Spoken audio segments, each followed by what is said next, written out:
All right, good morning, good evening, good night. Welcome back in to another edition of NFT Live on the Web3 Network. We're going to have ourselves a good time rating some rugs today, some quality mint, fine Nice. rugs, some of the best rugs that have ever hit the NFT space. Gift that did have a blue shirt on right before we went live and then changed to a black hoodie because we got to have it. Can you show that off real quick, Gift? What do you got? What are you rocking today? This is You the muted? ethereals. The Oh, ethereals. ethereals. Okay. Oh, nice. Oh shoot. My Yes, man is sir. my Yes, man got sir. dressed up for NFT Live today. We like I said, we are gonna have ourselves a good time rating some rugs. We do have some other stories to get to real quick.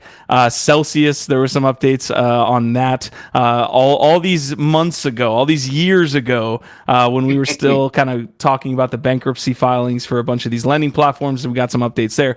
Doodles and Flow, BasedAF Allowlist. That we'll touch on. You need to get yourself onto that. Animoca brands. And we're going to touch on Logan Paul and some other things here as well. I'm excited to be sitting Blonde down here with. Kardashian. What's that? The blonde Kardashian of the Web3 space. Always good to touch upon Logan Paul. That's a great nickname. I'm sure he'd love that here as well. Biggie, I'm drinking some Spindrift, man. I thought about putting some mezcal in there, but how are you doing today? I'm good, man. Thankful to be in the space with you all. Man, we're kicking off like crazy, right? I don't know if you guys are in tune with what's going on down south of the border, but it's pretty sad. My country's like in a fucking war zone right now. They captured the son of El Chapo Guzman again, and like fucking hell broke loose all over Sinaloa and in Culiacan. I'm just sending much love to friends and family and people over there. It's a sad state of affairs, and I just like those days kind of like they're so contrasting. I'm over here Yeah. talking NFTs, and it just makes me feel grateful, man. Like thankful that like I get this opportunity. So, man, I can't tell you how grateful I am to be here with you all today. Absolutely. I want to shout out one other world event as well. We've been following the Damar Hamlin story, obviously, from the Buffalo Bills, who had a cardiac arrest while he was on the field.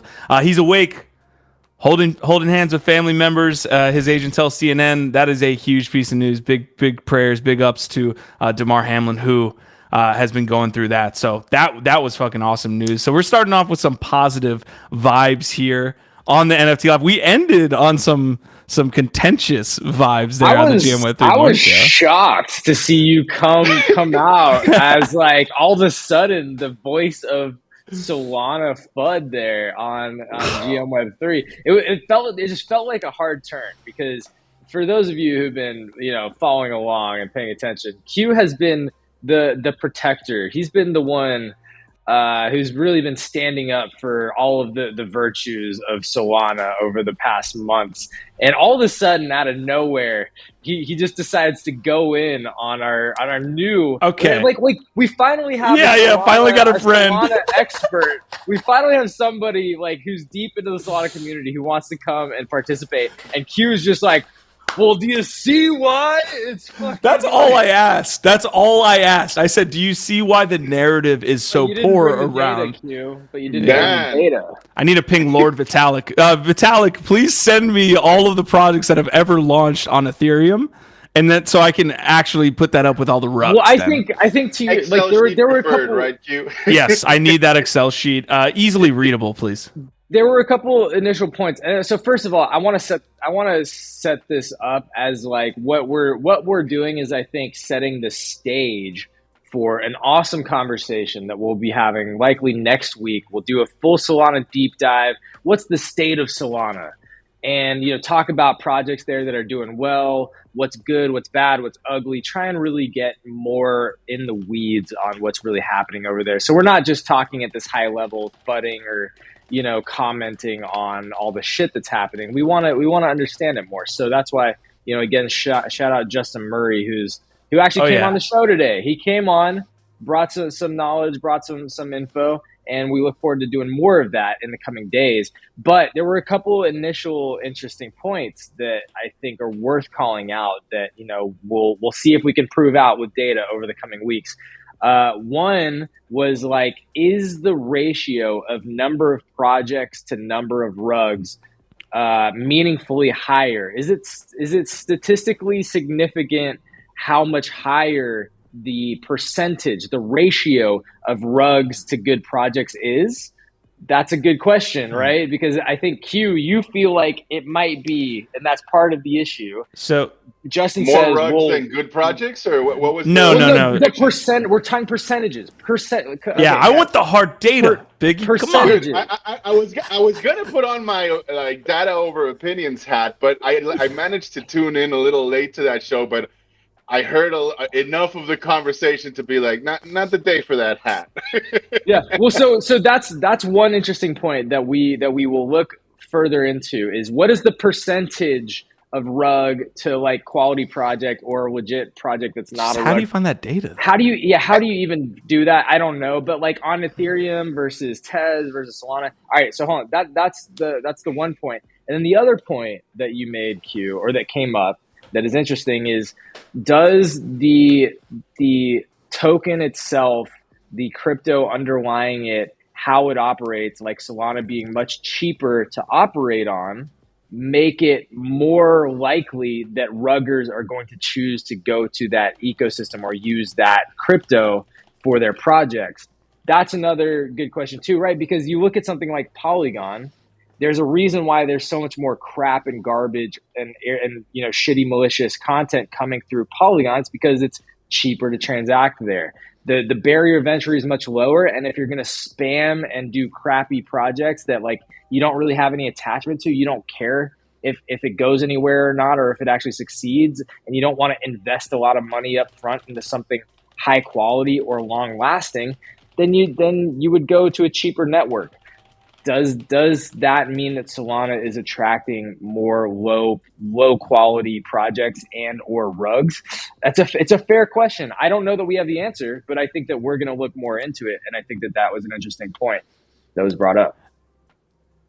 A lot to unpack here. Solana did launch again with that layer one being able to easily access, easily trade without all of these large gas fees. All of these things increase the volatility on that platform. Look, the other thing to bring in here as well, FTX was highly like attached to that to this chain. Again, a lot of these things are like not data proven. I understand, like I can't get that ratio of the amount of projects on Solana to the amount that have been hacked. Like I just don't know where that data exists to accurately have that. But like, well, we're gonna find it, Q. All I'm trying to say is to the people that are spouting this narrative that Solana is negative for the space, this is where the stories come from, because we're sitting there looking at biggest rugs of all time. You Google it. And you put it in the blog post, and half of them are from Solana. I'm not saying that that's hard ass data, but it's there.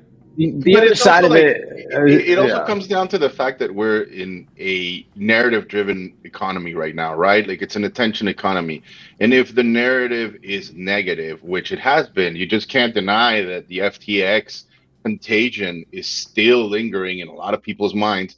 Then yeah, it's prevalent and it permeates into everything, every little project. You can't, again, there's no data to prove it other than, what you see in Twitter, what you see in the spaces. It's a sentiment, right? And I think that's undeniable. And I understand. Like I'm not trying to FUD Solana.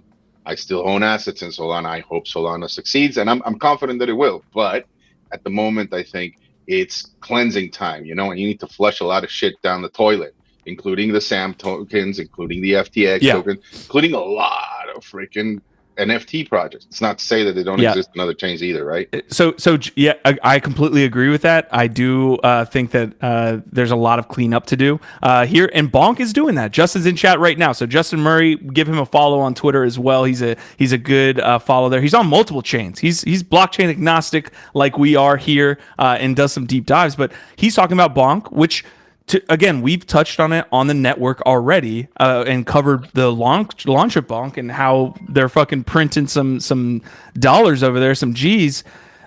The narrative is good. What I was kind of talking about was that we've seen 50% distributions. We've seen fair distributions happen in the DeFi space, in the ICO space, all over this Web3 space since inception. We've seen the narrative start out really clean, really good, and then over time, it plays out how it plays out. So right now it's squeaky clean because it just launched. That's what I'm looking at with Bonk. I like that they're trying to launch with a community mindset, with a fair distribution, but we've seen it before. I'm looking forward to that potentially being the Dogecoin of Solana and there being some more development there. I mean, Q. I have to say, man, I feel like you woke up on a different side of the bed today. I feel like you're coming out That with coffee's all hitting. these, dude. These perspectives I didn't expect from you, and it sounds like you're now bullish on Bonk token, and you're less of a protector of Solana all of a sudden today. And I'm just like, who is this guy? So well, it's because I got the blue check now, GIF. And you got a blue check. That's what it is. Yo, new year, new Q. And apparently, when you get your check, you forget who you are and you forget all the like where you came from. Apparently, that's what's happening here. Like, are you really bullish on Bonk? Are we basically turning already? Are we saying like, yes, Bonk's a good idea? Okay. Is that where we're at? I was never against Bonk. I was listen. And this is what I do. Like, I can't believe I have to stand up here and this is what I do every day. We're not for or against anything, right? We're think just what talking about it. What we were guarding against was like massive speculation on something that just launched. We've been in the space long enough to know that a lot of that stuff doesn't, is extremely volatile, and a lot of that stuff doesn't have the same narrative 6 months down the line as it did when it first launched. There are numerous tokens. I remember when wasn't OpenSea, like, wasn't there like an OpenSea DAO? I'm trying to remember the name of that token that launched, and it was like, we're gonna do all of these things because OpenSea is never gonna launch a token, so we have all these narratives to build all these things, and these are the narratives that DAOs launching play off of, and they sound great the first week, but they need to be put into development over time for me to trust them. I'm sorry. Like, I've been here long enough to know that you could say a lot of shiny things on your fucking roadmap. Yeah, and also like the fact that I think it's an interesting case study for sure. And like if you do well with Bonk, if you earned Bonk, I'm happy for you. Hopefully you don't just write it up and all the way down. I don't think it's going to be sustainable. I would encourage some of our viewers to check out a site called Know Your Meme, and maybe like look out. It's really interesting. This is a new site that I've just been discovering lately, but it's really cool. It basically tells you the origin of a meme, when it started getting used, and how it developed over time, and how it's been adopted. And if you check it out, like go look at Doge, for example, and see the progression throughout time and everything. And I'm not saying Bonk is not going to be capable of doing it, right? Like, you can, it can happen. I just think that the timing of it, there's a reason behind, I think, why it was launched now, right? Like in such a, it just seems like grasping at straws, right? Like it's a desperate attempt to lift up or to bring some liquidity or attention to the Solana ecosystem. And I'm not against that. I think it's great. I just think that it takes a lot more than that to create a Doge. And I agree, like a lot of the NFT projects are adopting Bonk to run raffles and rewards and all that stuff. Let's see how it plays out. But it's very new. It's very intentional, and it comes off the back of a very desperate situation for the Solana ecosystem. And so to me, they have a lot of headwinds to fight up against. All those are really, really good points. And I want to, again, I love seeing this conversation happening in the chat. Keep killing it, y'all. Y'all are fucking killing it. I love Wine Bags and Squashman over here, basically trying to draw parallels to SOS token. I think that's funny. I'm not saying it is. It's just a funny reference. But then also Justin over here saying, I made $500 a day on Bonk. But like, did you sell it? You haven't made shit until you sell, right? So like, let's keep ourselves honest on that. Like, if you haven't sold it, you ain't made shit. Also, Nick Swervis calling you out as well. Q, dead to him. You are dead to Swervis over here. Yeah. So I shared some links, by the way, for we should talk talk about that alpha. Yeah, let's hit on that. We'll get into the show here quickly. Justin, we love the takes that you're bringing, man. Like, honestly, keep it coming. Hold our feet to the fire a little bit and make sure we're accountable. The last thing I'll say on the Solana stuff, again, we are extremely bullish long term on Solana. When we talk about, like, when we throw out little, I guess, terms like Solana goes down every month, and I do disagree with that statement, Gift, but I see what you're trying to do by making point. It's like the reason that narrative exists. Hold up. I was not the one who ever said Solana goes down every month. I've never said somebody that. said it. No, he said I said that last year. If you look at how many times it went down, it doesn't mean it went down every month like clockwork. Yeah. But on average, I think it went out. I think it went down maybe even more than 12 times. So more than once a month. Exactly. I mean, I'm not so then there's shit, that's data. On average, once a month or more than once a month, that's actually data. But just to be clear, I didn't say that. Justin was referencing somebody. Maybe it was Biggie. Maybe somebody else. But yeah, I want to be clear. I do joke about Solana going down though. A lot.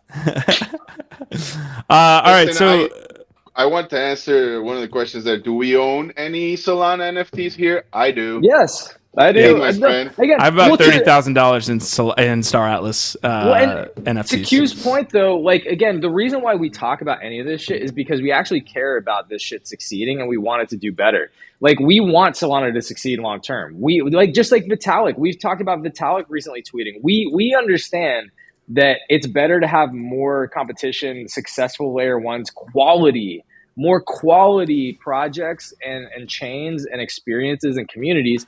Like, that benefits the whole fucking thing that we're doing here, this whole movement, Web3, etc.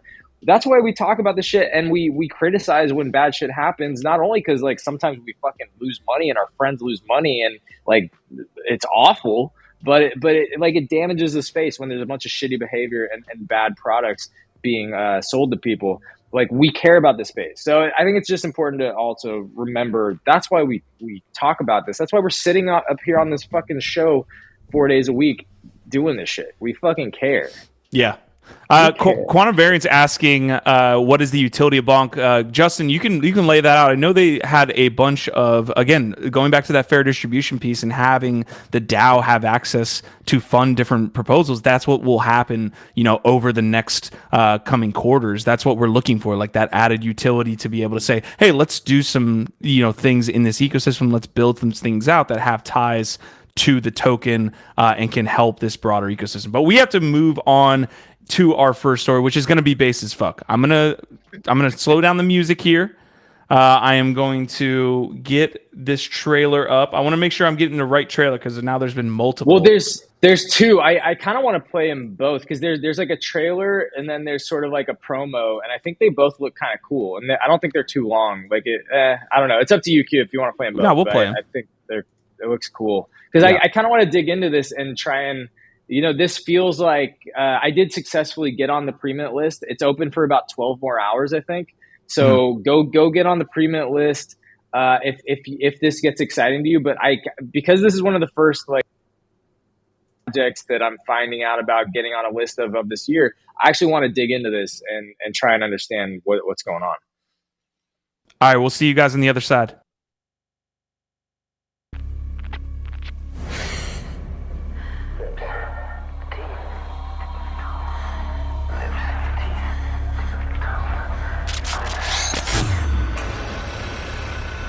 Hello? Anyone there? Hello nerds, I am back. I am loving BasedAF at the moment. It has one of the widest selection of low-cap shitcoins around. An amazing UX. The tongue, lips, the teeth, the tip of the tongue. Just fucking start!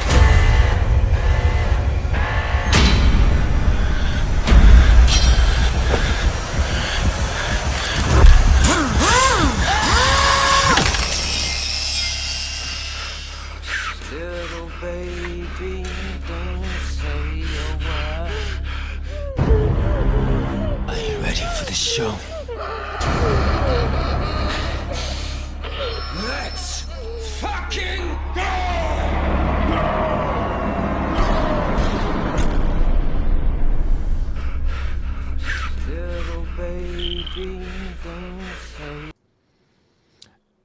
All right, so we'll pull up the other link as well. But what's the initial takes on the trailer?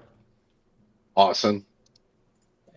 Bruh, I am excited because it's like with the recent videos dropped by Bored Apes, then seeing this type of stuff. One of the biggest issues so far has been the general quality. Okay, IP is such a big component of the value of NFTs and Web3. It's rights ownership, digital assets that come with rights ownership, and IP is such a big part of like what we're all speculating on and care about here.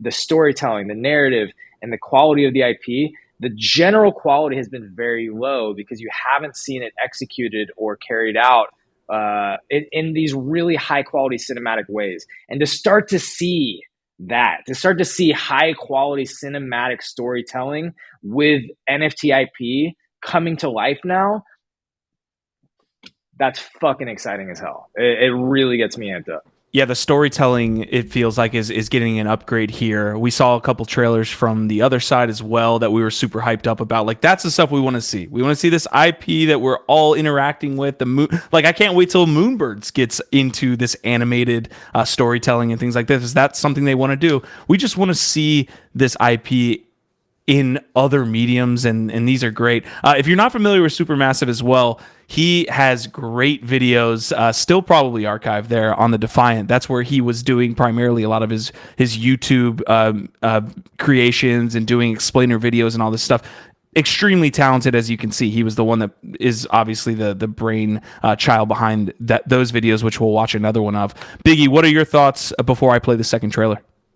Man, I'm super pumped. I'm a big fan of Supermassive since if you guys have checked out some of his content that he created for Defiant, it's epic. Really talented individual, and I love that he's like, we always talk about like going to where the puck is gonna be, right? Like you've heard that. I think it's Wayne Gretzky that used to say that, and this guy's doing just that. I mean, he's not just like moving 2 or 3 steps ahead. He's going out to the fringes, right? Like he's betting on the metaverse. He's betting on all these things. And as a content creator with a background in like filmmaking, which he's obviously very talented in, he's merging it with all this like metaverse tech, right? Like bringing in like Unreal Engine, Blender, and Unity into the mix, and his creativity. I think it's super, super cool. So yeah, I'm hoping to get my allow list for this because I want to be a part. This is going to be fun as hell. So I love also like seeing, like you see the flexibility of the IP in ways like this when people dream up and like express these characters in ways that maybe they've never been before. You didn't see it, right? Like this is like a crazy sci-fi futuristic horror that like, you've got a fluff bunny in there. You've got some Bored Ape references, I think. And then also I think that's a World of Women. I think that the female character is a World of Women inspired character, right? So it's like I never saw a World of Woman character in this fucking psycho future horror. You know what I mean? Like it's fucking cool. So the creativity, starting to see the creativity come to life in these ways, man, is awesome. I love to see it. We're about to show the second trailer related to this drop, this Based Heads drop. Also, the ones that are the projects that are on the allow list, essentially, or have access to some of these mints are in that trailer. Asmodai is saying regional time of day to you all. Asmodai, you won $50 in ApeCoin yesterday for being the community topic. So you need to DM me on Discord, because everybody still uses Discord, of course, and Twitter. You can also reach me there. But somehow send me your Ethereum address. I'll get you that $50 in ApeCoin. We got Juliet Haas in the house, Quantum Variant, who originally dropped this video in one of our Twitter groups. So we appreciate you, man. Shout out Quantum Variant for calling this one out. Yeah, this is great. Squashman is in the house. We'll get to some of your comments. Nick Swervis, is this Based-ish just another PFP? I want to get into some of the details as well. Justin Murray's asking, who's SBF? Jack's Hideaway. Marty McFly, of course. Winebags is here. Just shouting all you guys out. Prodigy and Hash Rhyme showing up early as well. Nox Darkness. If I didn't read your name, keep commenting. I'll get to you. Thank you guys so much for tuning in on NFT Live today. Leave a like if you can. It helps with the video algorithm. You know how this stuff works. There's no blue check on YouTube. We need those likes to get it. But let's play this trailer real quick, and then we'll come out on the other side. Fluffs, Moonbirds, Proof, Cyberbrokers, Ledger, World of Women. What do they all have in common? Oh, that's right. They're all on the allow list, but the base heads drop coming up this week. And the question you have to be asking yourself is, why is your community not on that list? Maybe you haven't seen this awesome trailer.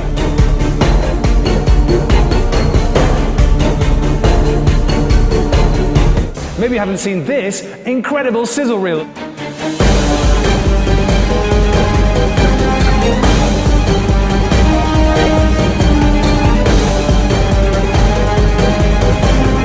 So if that's got your tonsils tingling, then maybe you should ask yourself, what do I need to do to be on that list? You just have to hit me up. DMs are open, peeps. Peace! Nice. This guy's so talented, man. I don't want to go down the simping rabbit hole with this guy, but a really, really talented individual creating really great content. Gotta love that pink hair too, right? Like I'm really curious. I would love to ask him if like part of his character was inspired. Remember the Fifth Element? Like remember the podcaster guy, or what's his name? Was it Chris Tucker? Chris Tucker. Yeah. Yeah, that he does the whole thing. I love the flamboyancy of it, but it's like he fell in a tub of acid and came out like this Thunderdome kind of crazy character. It's really, really cool. Very different from what you usually see. So, way to catch that attention. So let's get into the details here, if any, right? Like I'm going to the BasedAF website here, and there's no like even population of anything. That might be on my end. Let me know if you're getting something else on y'all's end, but I would just like to get into the details. I know there is a pre-mint.xyz that we can look at as well, but what are the details for people that want to get involved and aren't on those community lists? I mean, as far as I know, that's it. The pre-mint is open for like another 12 hours. It's on the Twitter. You gotta have 0.1 in your wallet. So it's actually a pretty low barrier. You got to connect on Twitter and Discord. It takes a minute or two, but it does check that you've got 0.1 in your wallet, which again, that's not that much. So it's not like it's like, yo, you got to have 3 fucking ETH. Hell, there's some ridiculous shit like that, which I'm guessing means that the mint price is going to be 0.1, which is good. It feels much less extractive than a lot of these other mints that are really, really high, if that's the case. So, all right, closes in 10 hours, so you still got time. 0.08, yeah, see 0.08. That's fucking awesome. It I love mints that. tomorrow, right? Allow list mints tomorrow, from what I understand. Oh, or is it just a raffle? So let's I'm gonna read off the overview here. The Based Heads is the new NFT project from Web3's most creative content creator Robin Schmidt, aka Supermassive. His new content studio, Based as Fuck, is taking the story of the metaverse to new heights with jaw-dropping stunts and challenges to rival the top creators on YouTube. The Based Heads represent the audience, the super fans. Owning a Based Head is owning a VIP ticket to the show. Fed up of content creators shilling your crap and filling their pockets because they mastered clickbait and predatory retention tactics? Congratulations, you are a Based Head. We make high production value, entertainment-driven content. Want proof.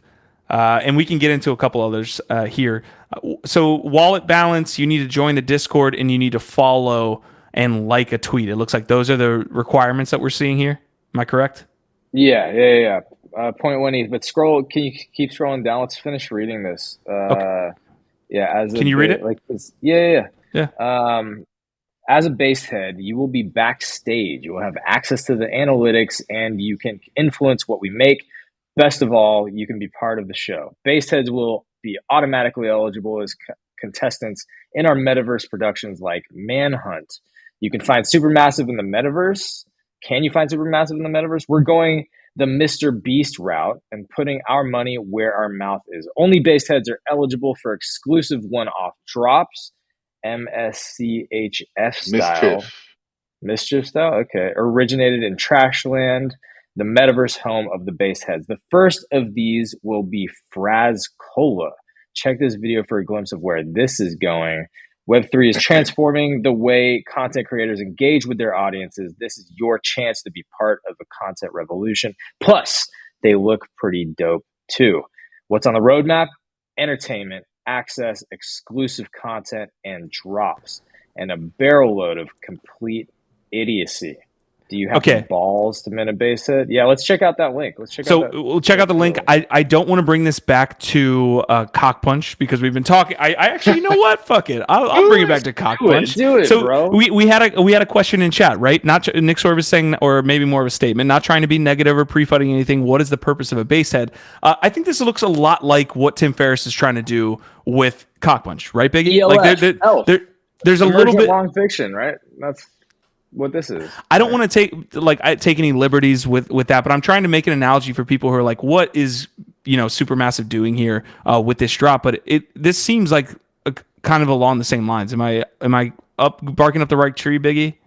I think it's different approaches, but yes, there is definitely a lot of focus on content, entertainment, and also like community involvement, right? Which some people balk at all the time, like as if like you mint something, you just get to sit on your ass and do nothing, and number go up and project develops and everything. No, you need to participate. You need to be into the story. You need to kind of want to be a part of it, right?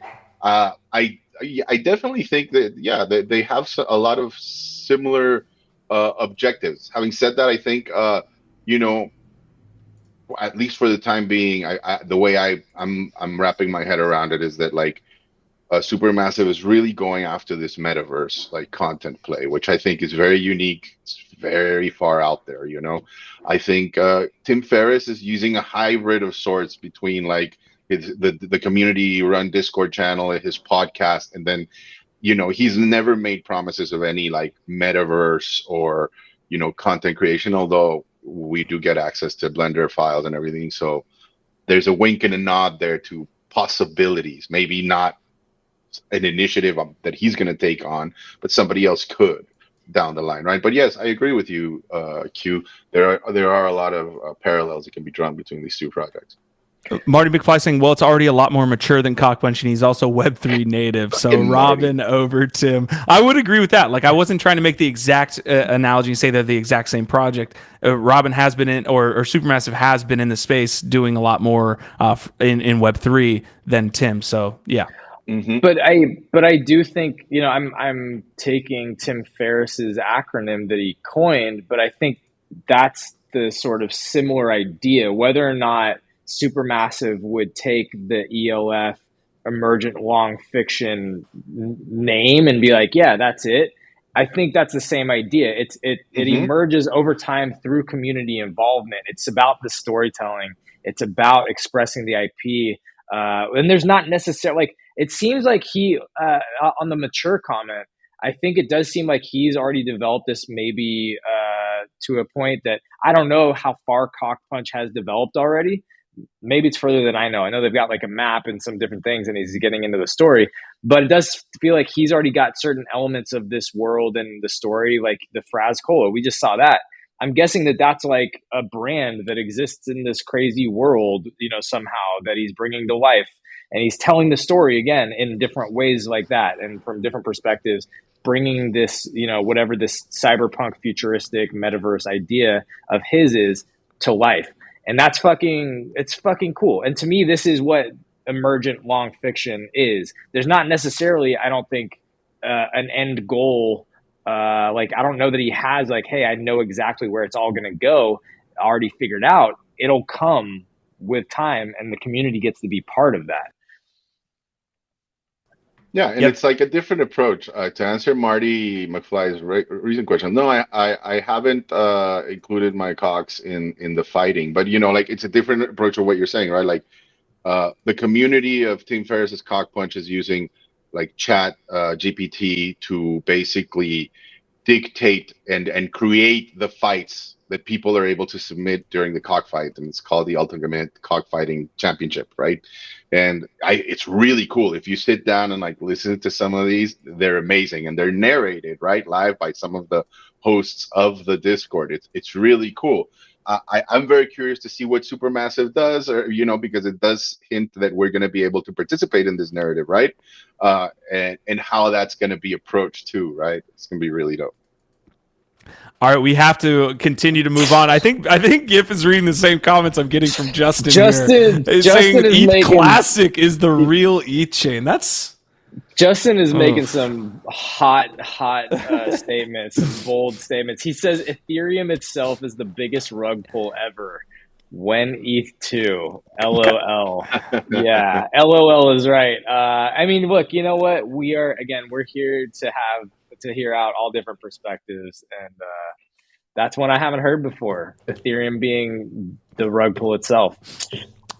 I'm a pretty big Vitalik. I'm a pretty big Vitalik simp here on the channel. I think he is one of the bright lights. Hopefully, he doesn't go the way of SPF and completely take advantage of the platform that he is on right now. But if Ethereum Classic was the real ETH, then he probably would be building on it. He started promoting Sol. Yeah. I feel like that's his first step to becoming the next SPF, bro. There you go. Yeah, when can we unstake our ETH? That's a good question, because I did not stake into ETH2 at all. So great question. All right, moving on to the next stuff. Make sure you guys get on that Basehead allow list. That looks like a really, really awesome project. Low mint. I mean, if not financial advice, but 0.08 for a project. Yeah. I mean, it didn't say what the supply is, did it? 10,000, I think. Oh, it is 10K? 10K. Yeah, I think so. Yeah, then hey, if he's keeping it around that, and that's, you know what, good for him for kind of just sticking with a simple standard and not trying to reinvent the wheel. A 10K project at 0.08, that was like the OG fucking standard right there. That was board 8. Yeah. You know? And I'm okay with that, especially in a bear market. Stop giving me fucking 0.35 or half an ETH mints or whatever the fuck. Vitalik would say similar, honestly. That's why he wants Solana to succeed. I have mixed feelings on Vitalik. Marty McFly saying 65-35 in favor, but not 100%. Wow. You know, very funny, Marty McFly of you, Marty. Actually, really quick, like data points. And since data is so important to Justin over here, this is actually a really important piece of data that I saw from a really respected person on Twitter recently that we haven't talked about yet. And that's that actually when Vitalik tweeted out that he shit, let's go. Hell yeah. What? Love to see that. But no, actually, fun fact, again, we haven't talked about this. When Vitalik tweeted out his positive sentiment being bullish on Solana, his big dong actually shrunk about 30%. So that's a data point for you right there. Yeah. More speed though. With that shortness, that 30% loss, you get a little bit more speed. I think Justin was mentioning like the 100 validators. I think the 100 validators, it does have something to do with that like trilemma effect of like speed, decentralization, and security. Like I think the 100 validator set is there for a reason. I don't think you just like continue on into infinity with the validator sets if you have speed in mind. Obviously security increases, but it goes into that trilemma. Based is in the house. Thank you, Quantum Variant, for showing up, for doing the hard work. Base as fuck is in the house. This is what I would ask to Base as fuck. Next allow list. Let's talk about getting our community involved in this, man. How do we get involved with some Base as fuck, some Metaverse? What do they call it? The Trashverse?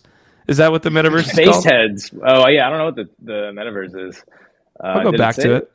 Yeah, but yeah, we're basically already Baseheads up here. We're based as fuck every single day, bro. This is the perfect platform. This is the perfect audience. Join us, and we'll join you. We have the link. If anybody would like to hop up on stage with us at any time, we simply send you a link, and you can come on here and show your pretty face. To the that'd world. Be lit. Yeah, y'all should come on either GM Web3 or NFT Live or both after the mint. Whenever you want to talk about what's coming up on the roadmap, or share the art, maybe art reveal, whatever y'all want to talk about. It would be great to have you as guests. So I'll say that. or the inspiration behind the character, as we were talking earlier, right? I'm really keen on seeing how you put that one together. It's dope. I hope you keep it for a long time, my friend. It's really cool. And we could use a British voice up here too, right? That'd be It's cool. true. I'm Yeah. British, Biggie. I didn't Oh, tell you you. are? No? I'm reformed. American by choice, British by British. birth. No, I'm joking. Oh, All right. You know, All right, here we go. We're hopping into the rest. Listen, we got through one piece of news, although it was large. We got through one piece of news in 50 minutes. So we are going to have to move on.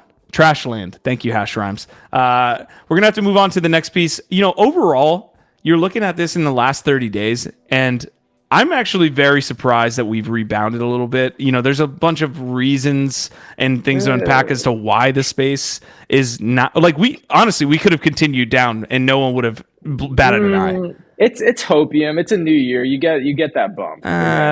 Do we get that every year?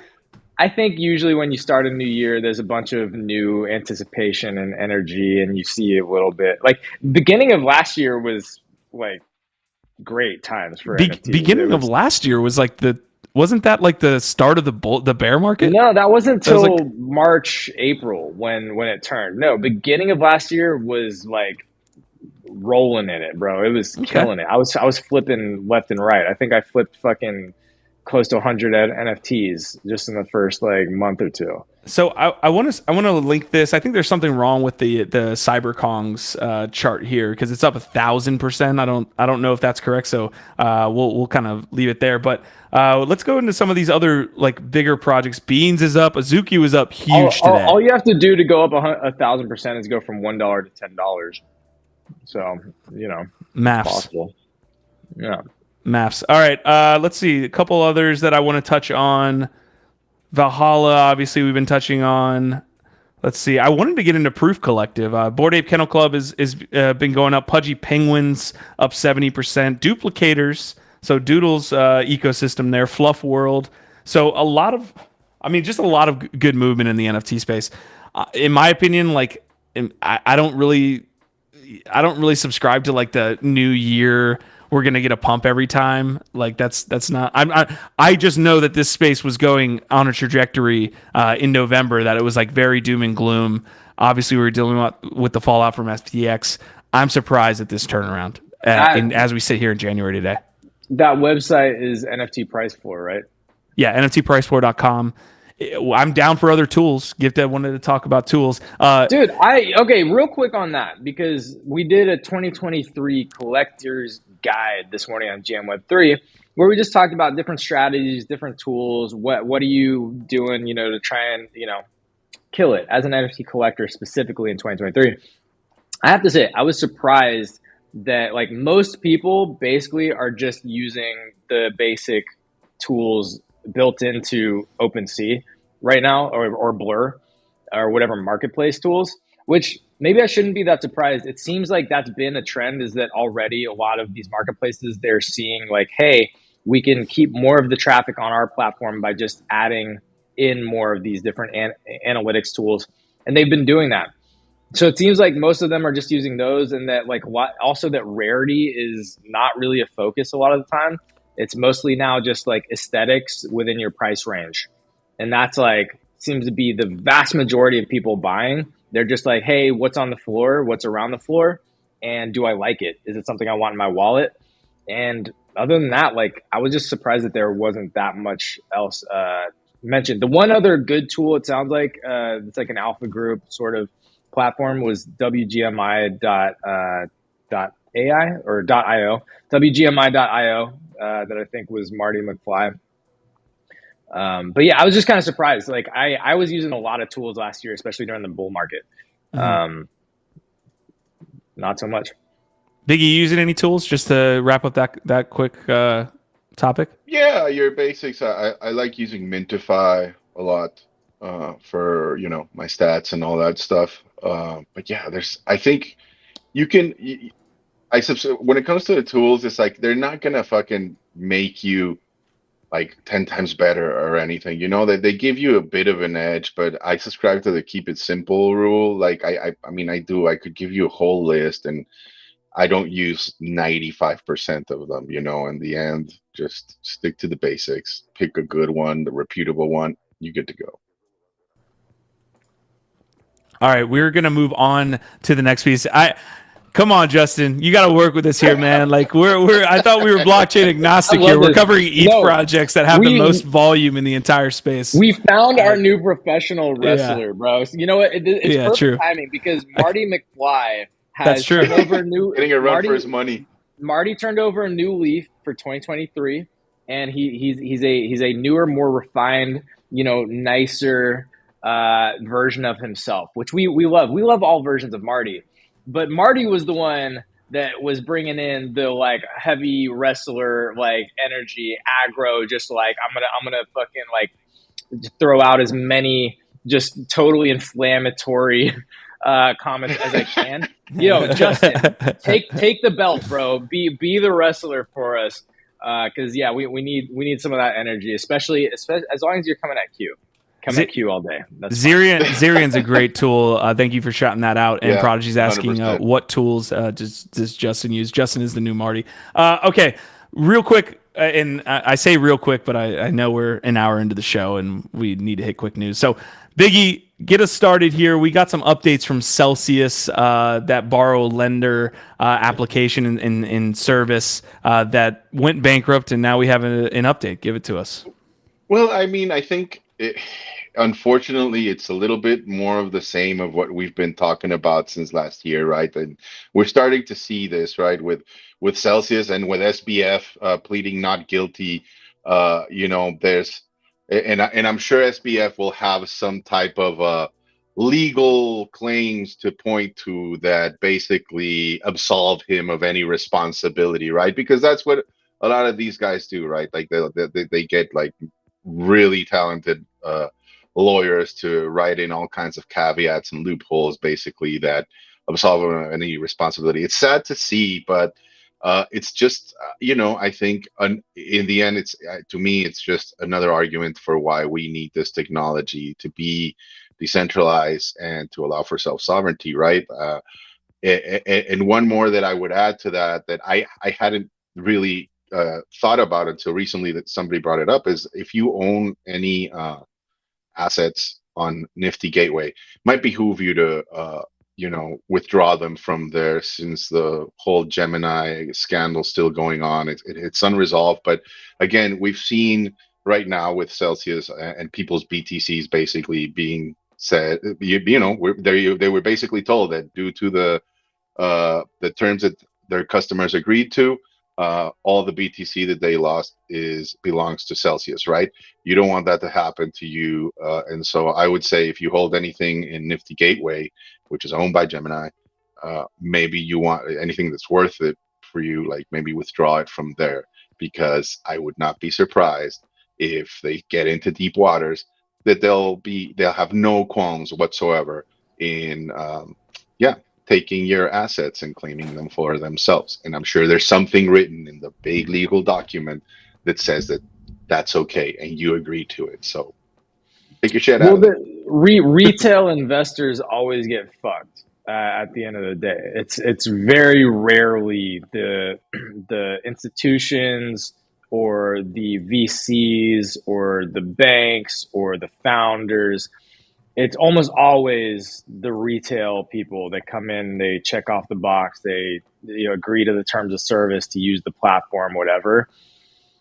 They almost always get fucked. And that's the really unfortunate reality. And also back to Biggie's point of like, what are we all doing here and fighting for in Web3 in the first place? It is more autonomy, self-sovereignty, to try and get away from that paradigm where we ultimately have zero control over our own fate a lot of the time, and we're totally beholden to our corporate overlords or the platforms or whatever. We have no ownership, we have no say, and even the things that we think we own, like our own fucking money that we agreed to put into a lot of these people, they can just take it away at the end of the day if they decide to. That's literally the point of crypto. It's supposed to be an alternative to all that. And that's the difference between CeFi versus DeFi, which again, we can get into that, but why things like FTX were centralized and not actually what crypto is supposed to be about. things like all of these centralized marketplaces, right? And I guess Celsius was another example. Yeah. Well, we talk about Web 2.5 a lot in a really, really like bright light, right? Like a good light about all of these brands coming into space and how they need to kind of be, I guess, a little bit more digestible to people in the Web 2 space before they actually make the jump to full self-sovereignty and all these different things. This case with BlockFi, and we're up here and we've lost money on BlockFi, and there's people in chat that have lost money on BlockFi, and I'm sure a ton of people that are, again, have their money locked up in Celsius, all these things. The issue with these was that they were Web 2.5. They were selling a Web 2 service as if they were Web 3. They were the worst of both worlds. They were because there was literally no security for these people, even though they thought they did. There was no like custody of that. You gave up your control, but they acted like they were a Web 2 company that could offer insurance, and we're gonna be like protecting your assets and all these different things. Whereas a DeFi application does not say that.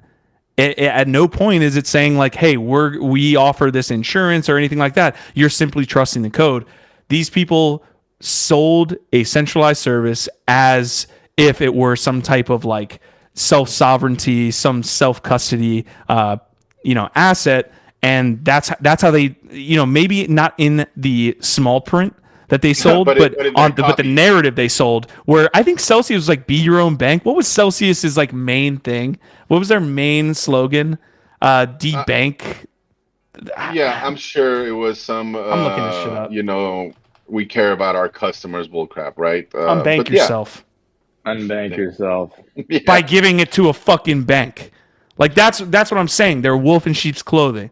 And I would implore people to actually check out an app, and I've been promoting it since all this shit with FTX has started, is Aave. Like they do the same process. And this is not financial advice, but the lending and borrowing and taking the cut there between it and having some sort of fee, the same process that these borrow lending houses like a Celsius, like a BlockFi do, but then they go and do other shit with it, which is why there's no, money lleft.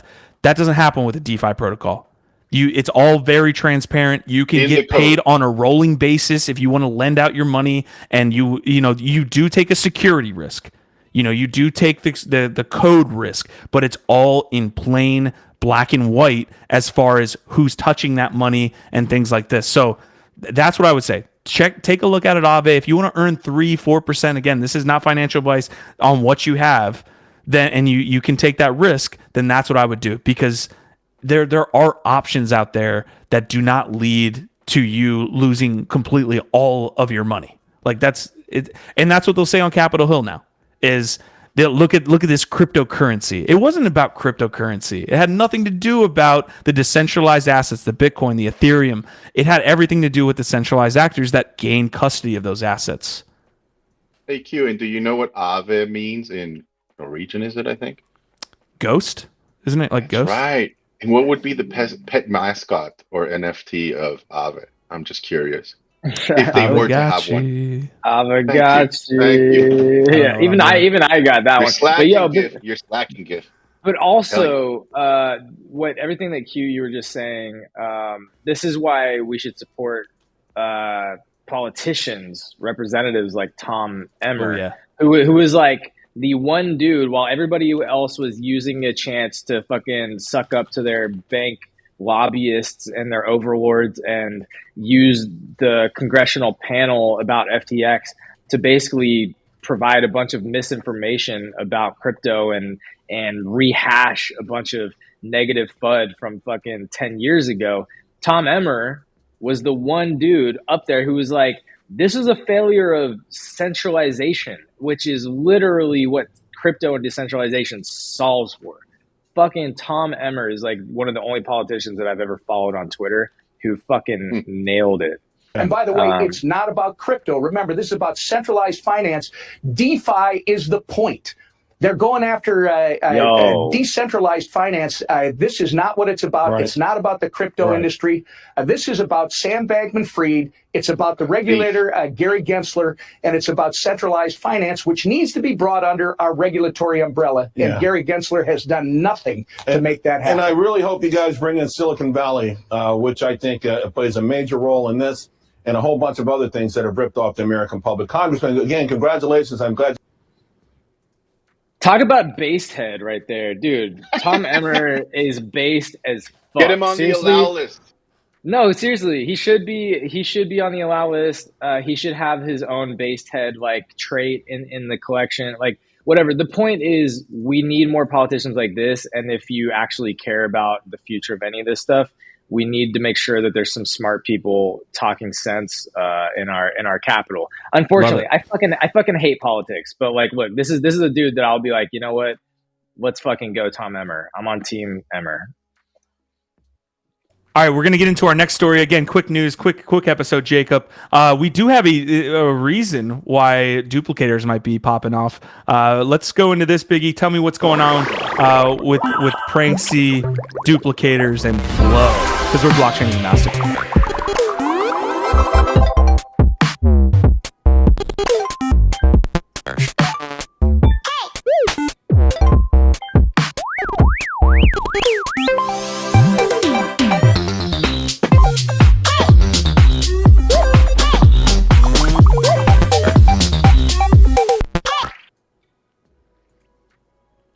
That's awesome. Yeah, it seems like only yesterday we were talking about, Instagram and these massive platforms and what they're doing to onboard more people into the space. And we were speculating about which blockchain, Polygon, Solana, or Flow, were going to be the ones that were embraced most heavily by Instagram. I made a prediction, and this is just for fun, and I said Flow, and lo and behold, today we get this from Pranksy, and I couldn't agree more. I'm very happy about it. I am a fan of the Flow blockchain, in spite of its drawdowns as far the cost of the token. I think it's one of the less friction products out there with their wallets, and I'm glad Doodles picked the chain to do this with the duplicators with. I really want to see how they play out, because as we know, Doodles is one of these projects that has garnered the attention of the space, and let's see how it plays out. I was pretty pumped about it, so I just wanted to share it with the community. I have to stand and die on this hill. I would literally fucking die on this hill, so don't try me, Justin. Flow is one of the reasons why the NFT space is where it is today. The absolute fucking hurricane, tornado, tsunami that was the NBA Top Shot led to a lot of where we are today, and that was built on the Flow blockchain. So don't try me on Flow. They do have a lot of work to do. I think, again, sports collectibles, 100%. Instagram we've talked about, like all of these business development pieces that they've added here over the past couple of years, although, again, they haven't gone down the PFP path as much as maybe some people would have liked. There's a lot of development happening on Flow, and I do agree with you, Biggie. Like, that is going to be one of the more successful chains long term. I paper handed a bag of Flow because I was bullish on its potential, and then I needed more liquidity to stake for ApeCoin. So I'm actually sad right now. I took an L because Flow dropped from where I initially got in. And I wish I was still holding it, but like I agree with everything y'all are saying. Whenever I've got a little bit more liquidity and I'm looking to spread it around into some different coins, Flow is one that I'm kind of bullish on. It's just because it has the scalability for brand partnerships, which is what so much of the next couple of years is going to be.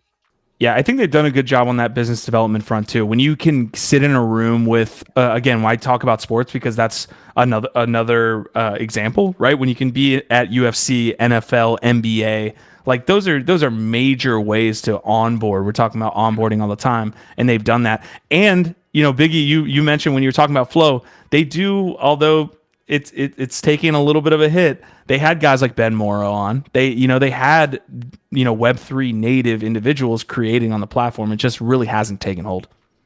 Exactly, and I think so, and that's why I'm excited that Doodles is coming in, because maybe I think it only takes one project, one leader to conceptualize a different approach to things to, reignite interest, right, into a project. So I wouldn't knock it. I'd be paying attention, but hey, that's just me.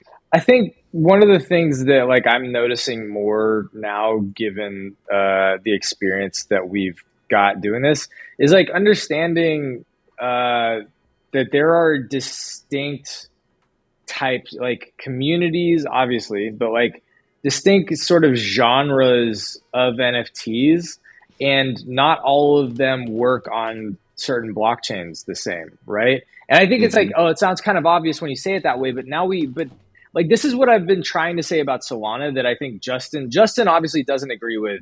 And so again, we're going to have that conversation, and I look forward to it, and maybe he can prove me wrong. But like, for instance, I think Solana is going to be better for things like gaming, for scaling, for doing tokens, maybe things like Bonk. I don't personally think that for NFT art or artists, that's going to be the right community. And that's my personal opinion. I think Flow is great for big brand partnerships, things like NBA Top Shot. I don't know that it was meant for art projects like Ben Morrow or that type of like storytelling. I don't know that would ever make sense there, right? Tezos obviously is great for generative artists and a certain kind of artists and those collectors. So it's like, I'm starting to like see how certain communities and types of NFTs, types of utilities are working better in these different ecosystems than in others. And I think that's going to be a really interesting thing to see play out. It's specializing. It's chains specializing and knowing their strengths. And I think that one of the mistakes that a lot of these layer ones and these chains can do right now is try and overinvest in their weaknesses, right? Trying to be things that they aren't, trying to be like, oh, well, everybody's got the PFP NFT artist, or that's doing well over here, so we need that on our chain. Play to your strengths. Yeah, our artists and art communities are very specific. It's not for every chain. And that's just an example of what I mean, right? Giff, I think where you get yourself caught up is that I think the explanation should also include that there are going to be all of these communities in art, specifically in gaming, on every chain. That's the nature of what we're trying to do. But the question is, some of are gonna do it better than others. Yes, that is what I think you're getting to. It's not, you're not saying that there is no good art on Solana. There is no good art on Flow. It's just that there's the specializations that happen on these chains. There's people that form around these different sectors on these specific chains. Go ahead, Biggie. And just to address one thing, it's like, yes, it takes a community for a project to be successful, but do not kid yourself. Leadership is paramount. 100%. Any empire, any army, anything from history that you ever looked at, leadership is paramount. I love the story of a DAO. I think they're going to revolutionize a lot of things around governance, but we have yet to see one succeed thoroughly without solid leadership. Name one DAO that has been able to do it. Right? Name one chain, one protocol that has been able to do it without solid leadership, right? Without somebody being the front man, that taking the responsibility and taking the hits when shit doesn't work out. I'm sorry, it's just a fact. No, I completely agree. Listen, we can sit up here and have the utopian ideal that like these layer ones or these communities and different projects aren't headed up by individuals, and the best individuals lead the best projects. That's the way this shit works. Slapping on blockchain does not change human psychology. There's a reason why Ethereum is what it is, because it has the best leadership. And one of the best ways to get the word about Ethereum out is having a guy like Vitalik Buterin and being able to point to him and say, this is the way that we're going. And people listen to that guy. The Ethereum Foundation listens to him. The Ethereum community listens to him. And that's why Ethereum has been successful, or at least partly. I think this relies upon we're talking about a specific thing, like a specific kind of chain that is application based, that needs a lot of development. Like Bitcoin doesn't need a lot of development. It doesn't need a lot of management. I know that like the miners kind of get together and make some. But how Finney? At some point it did. And who led the fucking chain and developed everything, right? Just go back and look at all the chats. It needs less leadership is the point. Like you could ostensibly run Bitcoin with a DAO. I think there's certain things that lend itself well to a DAO. there's a big difference between like no kings, no despots, not somebody that has their finger on the trigger and able to like shut down things or dictate what can and cannot happen. I agree with that. But leadership, especially when you earn it, like you earn respect, that is paramount to any successful project. I cannot think of one that does not have it. I'm sorry. Bitcoin would not be where it is today without guys like Andreas Antonopoulos, guys like Eric Voorhees, guys like Hal Finney. All of these guys were quote unquote kings at one time in this space. So leaders again, yeah, not on the button, not on the nuclear button. We have to move on to the next topic as well. A lot of great points. Appreciate you both, Biggie and Gift Dead. Animoca and Justin Murray. Justin, keep the comments going, bro. You're gonna get a single-handedly over 200 comments today. No, seriously. Oh shit! Wait, what? We've got to have a fight on screen here. Gary V sucks. Is the comment. No, oh my god. All right, we're not getting into that. Cross the fucking Danube, my friend. Yeah, Bitcoin's the Rubicon. Bitcoin's almost the outlier in a lot of this too. Like there's a lot of reasons why Bitcoin is what it is today, which is like this global decentralized asset. Like it's as complex as almost like the internet is, in my opinion. Like breaking that down and why it's successful and all these different things. Like Bitcoin is definitely an outlier when it comes to a lot of this stuff. There are many reasons why Bitcoin itself could not have been successful. Like there's probably a lot of steps along the way where something could have happened. Individuals could make it so like it never came to be. So Bitcoin is definitely the outlier. I love that you guys are throwing out that example because there is no Satoshi Nakamoto that is there every day like a Vitalik. So I like that. All right, Animoca slashes target for Metaverse fund to 1 billion. It could be less. So they initially, Yatsu, very big friend of the channel, love Animoca brands, have always loved the way they go through and have their ideals about the space as well as fund the space and grease the wheels. They said they were going to come out with a $2 billion Metaverse fund that was going to fund different developments in Web3. It looks like they're slashing that, and Yatsu said, we'll take a look at Q1 in 2023, but right now that is the expectation, is that they're slashing that funding almost in half. But $1 billion, that's still a fuck ton of money. Here's how it'll do, Q, until the next bull run arrives. I mean, like it's still a lot of influx. They're still doing a lot of work. So yeah, let's give the credit where it's due there. But the way that I read this is, you read it as like almost in half or whatever. I read this as, so they're probably going to invest closer to half a billion, or like 600 to 700,000, because it says maybe less. So to me, they're trying to manage the expectation of like, it's not looking good. We thought it was a lot better than it was. Honestly, like we've got to start to backpedal quickly from this 2 billion number. And given how things have been going over the last year with Metaverse, I don't see them putting a bill out anytime quick like that. They might still be doing a lot here. And I'm not trying to discredit them. I'm just saying, like, to me, what this says is that $2 billion number that they initially threw out was, like, given what they've now seen and what they think they understand, was fucking just pie in the sky. Never gonna happen. Yeah, so does this mean Q's Metaverse mansion housewarming party is postponed until further notice? Till 24. I was looking forward to that. I got to remodel, downsize. Look, this is another show that we're gonna do here soon. We need to do a state of the Metaverse. What is the Metaverse now? Where is it going? And do a deep dive into all this shit, because the honest truth, I don't know. Maybe other people are out there talking about it in spaces and shit. I'm sure some people are.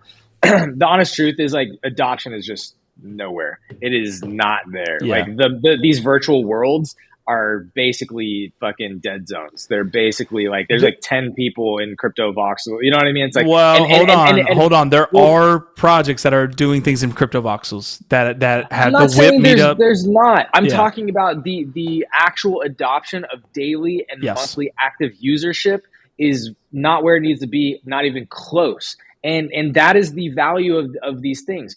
Like, what is okay, again, I'm sorry, I don't want us to like totally derail and go deep down this way, Jacob. but I had this question. It's going to be a short show, Jacob. I had this question in my conversation with Strawberry the other night when he came over, and it was literally like, what is the value exactly, would you say, of metaverse land? Like all these virtual worlds, what is the value of metaverse land right now? Okay.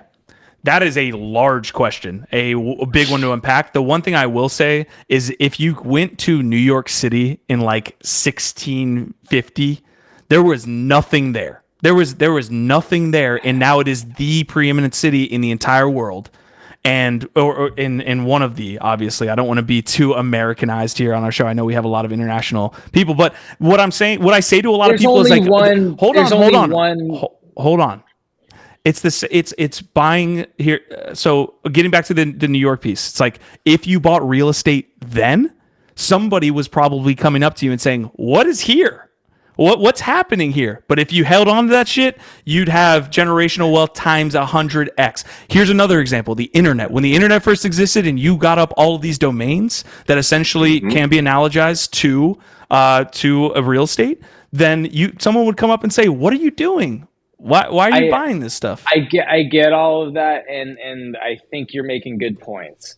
I also know that with something like specific domain names and like there's only one internet and one .com. There's like a bunch of other like whatever, but there's only one .com. With New York, that area of the planet, there's only one of that, right? With virtual worlds, there can be a million of them, and they can be infinite.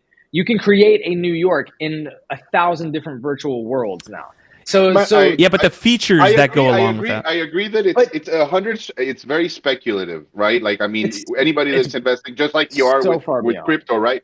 But I think like if you were to be playing the metaverse speculation game, then maybe like it would behoove you to own land next to Snoop Dogg or Punk 5629, right? Like.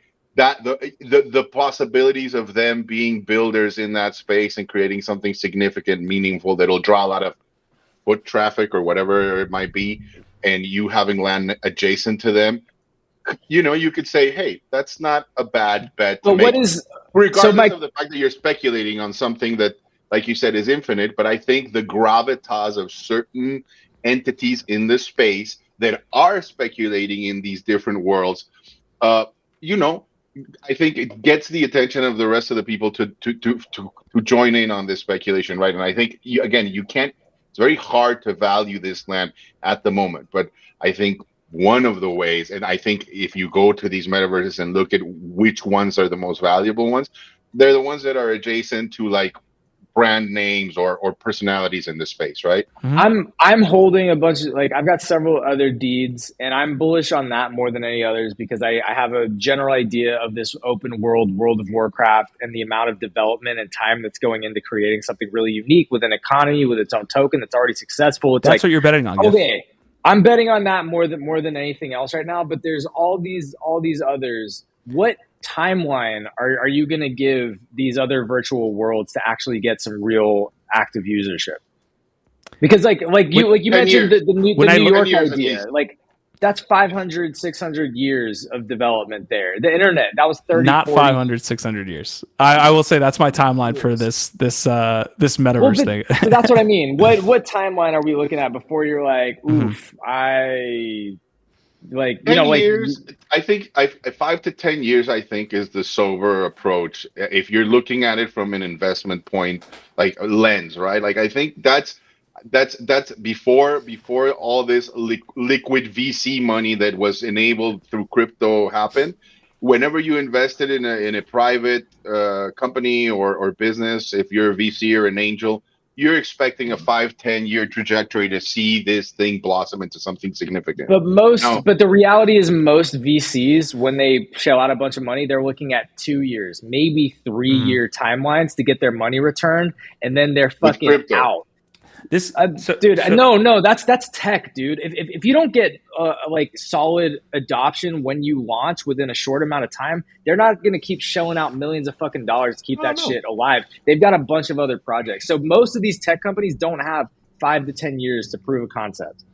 Looking back with That's 2020, that's the approach they have to. That's the way they have to approach it when they initially analyze a project, whether they invest or not. I mean, they're conscious that 1 out of 10 investments is going to succeed, but they're not expecting it to blow up. Sometimes some of these sleepers that you're calling, that maybe they pass on the second round, end up resuscitating and going to the moon later on. I mean, I'm just saying, the mentality has to be long term, especially if you're speculating on something as, like you said, undeveloped and that still has yet to garner that adoption as the metaverse. I get that. I'm not saying, I get but that. at the same time, it doesn't mean that it's not.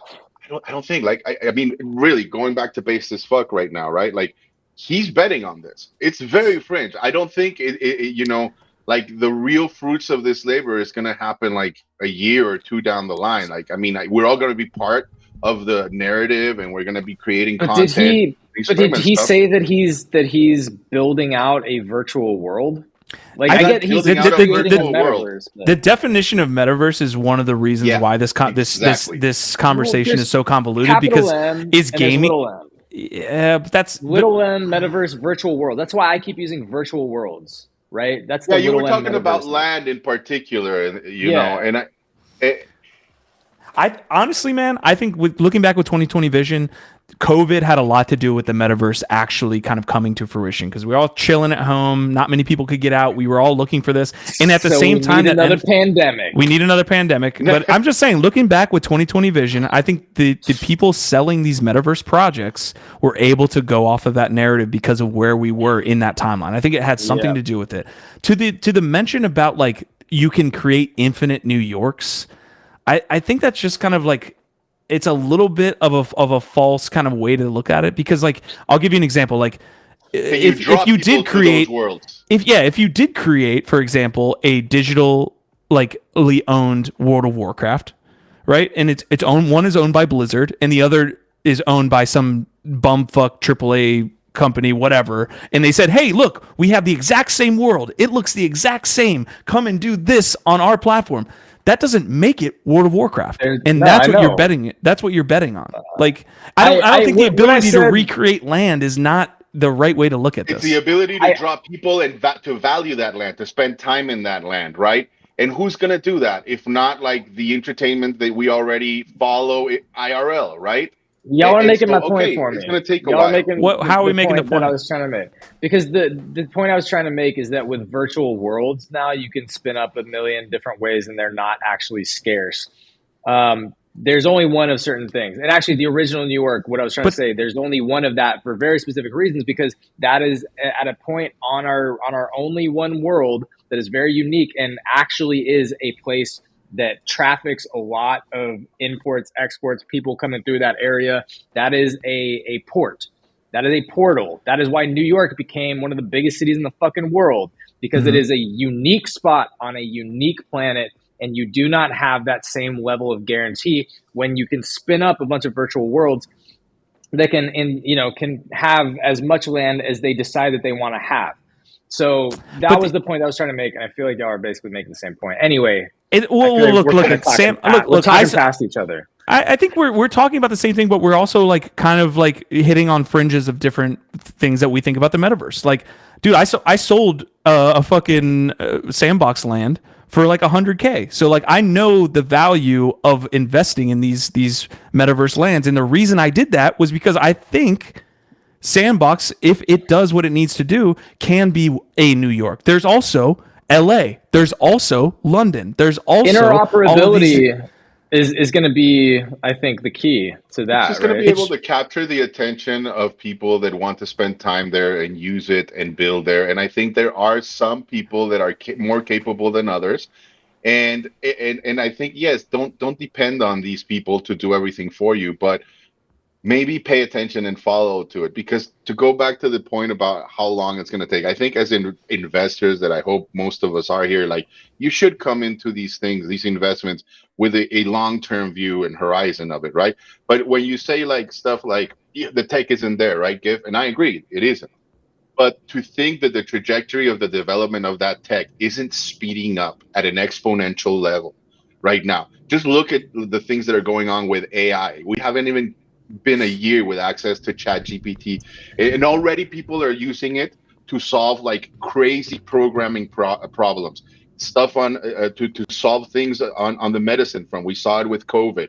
So to think that this isn't going to come to bear on the tech and on everything that we're doing, that's the part where I think as normal IRL humans and looking back at history and the development of time and looking at that curve, we cannot grasp how fast this thing can move. So at the same time, to validate our speculation in some of this land queue, is like, I think that, yeah, 5 to 10 years is the mindset you should come into looking at all these investors, but don't be surprised if these things leapfrog that time frame and get that attention, garner that attention, and the tech catches up sooner than you might think. Mm-hmm. That's all I'm saying. I would shorten that timeline a little bit, but I would generally agree that it's going to take a little bit to have the adoption of virtual spaces. I came into this space mainly because I was a gamer. You know, I understood like digital ownership does not exist in those worlds, but I was trading and buying and selling and doing all these things in a virtual world that can be related to now ownable assets. So, like in my opinion, yeah, the metaverse is going to be a little bit tied into the adoption of gaming as well. Like if gaming takes off and somehow we figure out this solution or this equation that is tying land into games, because we haven't ever seen that before. You know, like that's one of the problems is like we've never had ownable stuff in a game. Like I've never been able to own land in a game. What is all the tokenomics and all these things that are related to it? It's just a big old fucking question mark, and people are gonna have to figure it out. But I just asked Chat GPT what is the best definition of the metaverse given so many different virtual worlds and digital experiences currently exist. Here's the answer Chat GPT just gave me. The metaverse is a collective virtual shared space created by the convergence of virtually enhanced physical reality and physically persistent virtual space, including the sum of all virtual worlds, augmented reality, and the internet. So right there, that's the capital M metaverse. It is all these virtual worlds, all these different augmented realities, all these digital experiences. It is a shared, persistent, and interactive space that is created by users and accessed through the internet. The term was coined by Neil Stephenson in his 1992 science fiction novel Snow Crash, of course. In the novel, the metaverse is a virtual reality. All right, then it just talks about Snow Crash and the original conception of it. But I mean, I think a simpler way of just putting it is just like when you spend more time in the digital space than in real life, you're already in the metaverse. And if that's the definition of it, most of us are already right now in this very instant participating and living in the metaverse. Where we are right now. Hot damn. Exactly. It is Biggie and persistent. Gifted summarizing. Persistence is a great word for that as well. Like that I think there are like areas that need to be explored with this metaverse, but persistence is a big one for me. And one of the most interesting things to me, which again, it seems kind of like obvious or duh, and that's probably why we don't talk about it that much, was the point that it requires the internet. So actually, internet, being on the internet, being connected through the internet is a key part of what is the metaverse. It all starts with the internet. We live on the internet. That's what it basically, it's our digital fucking lives. We all just live on the internet now. The sad thing, and to wrap a bow on this conversation, is that people took that narrative and said, how can we sell digital real estate in anything that we're doing? You know, things that didn't really even need to have that component at this time. They were running off that narrative because they could raise $5 to $10 million selling land. It's like we had that. That's why we haven't figured it out. And that's why people look at this and they're like, this is all a scam, because people will raise $10 million and we won't see the fruits of that money until, you know, like Biggie's saying, until a couple of years from now, you know? So Yeah. All right, we're gonna move on. Trolled. We're getting trolled by Prodigy over here. Yeah, on yeah. Jacob punching air right now. All right, folks, we're gonna make this a rate my rug segment quick. I think we're gonna struggle with this. Oh my God, we're barely getting into this. I think we're it's the title of the episode. No, we are not. Relax. An hour 30. Get your fucking big boy pants on. Right. Let's do this quickly. I gotta refresh my my stuff real quick. Let's go. I'm here for it. He's like powdering his balls or something. What do you have to refresh? What are you refreshing? Man. All right, rate my rug. So, folks, in order to like make this and expedite this process, if you could just throw in chat like rugs that we could pull up. I need logos. I need faces or something like that, and we'll rank them. I think we're going to struggle with this because a lot of rugs, a lot of the top rugs we don't know about because they're rugs. Like they never got to a point where they were, large enough stories because they raised $3 million and then they ended up never reaching the limelight and people got rugged. Literally the definition, right? The project went to zero. The guy scammed it. But we're going to attempt to rate the biggest NFT rugs in history and try to do it in under 20 minutes. So, Lord Almighty. Yeah. Do we have some contenders already? Because I'm just trying to think of all the rugs, and it's hard. Help us out, people, listeners. And it's got to be NFTs, not tokens or protocols. Looking at you, Justin Murray. NFTs. They don't have to be Solana ones. They can be ETH ones too. Okay, so I agree with you that these are NFT rugs. I do want to give one honorable mention to Iron Finance.